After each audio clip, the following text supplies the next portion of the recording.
Earl Ruffin, because Earl Ruffin was convicted for 20 years for raping a woman in Virginia at her home.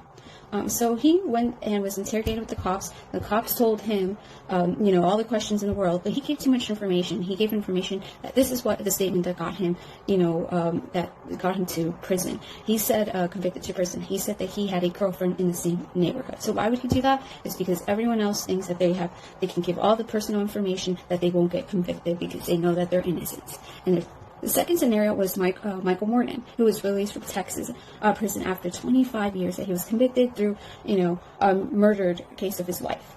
So he was proven to be innocent with DNA as well. But here's what happened. So Michael Morton's wife was murdered while he was at work, and she was assaulted as well. So when he talks to the cops, the son was there, everything was fine, he smoothly, again, like he said, he was at work, how he could do such a crime, and, it doesn't make sense, what would be his motives. But then when he kept talking, he said that he told the cop he had a fight with his wife the night before she got killed.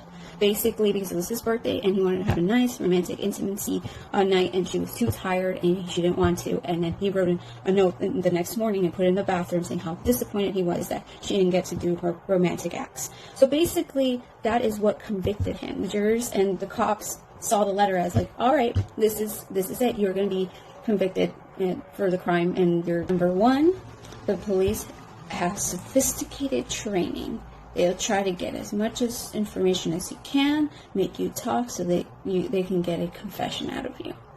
2, our legal system allows them to lie to us. They can lie to us and say that something happened in a crime, and maybe it's not even a guy or a woman or whatever happened in the crime that got murdered. Maybe it was a little girl. They won't tell you. Okay. 3 is police implied promises and statements that, if you tell us the truth, we can cut off the 3 years in prison for you. And then 4, the one time you speak to the police is the last time you get to speak to them, because this is called law of evidence. Because when you're in the court and you say, hey, I said some other stuff, but they didn't point it out, it's too late. It's only one time you could speak, and that's it. You're done. Okay, and then 5th, a no-win situation. I can talk to a cop for a couple hours, 4 hours, and give them so many details that I'm innocent. But they're going to take one little statement to just switch it all around to convict you and get you into prison. So 6 is when talking to a police, if you present inaccurate information, you could go to prison. You could get convicted as well for lying. So what's the point of lying? And then the 7th that I have here is the police do give you access to a lawyer, but you have to be aggressive and ask for it. I would like a lawyer, or I want a lawyer right now. You got to be aggressive towards things. And the 8th one is the police do not give you legal advice. They're not going to give you advice like, you want to say this, you want to say that. Don't ask for opinions. Don't ever ask them, what do I do in this case? Okay, so this question is, what is the most important advice someone gives people if they are asked to speak to the police? So, I wrote them, plead the 6 amendments. The right for public trial, the right for a lawyer, and the right for impartial jury.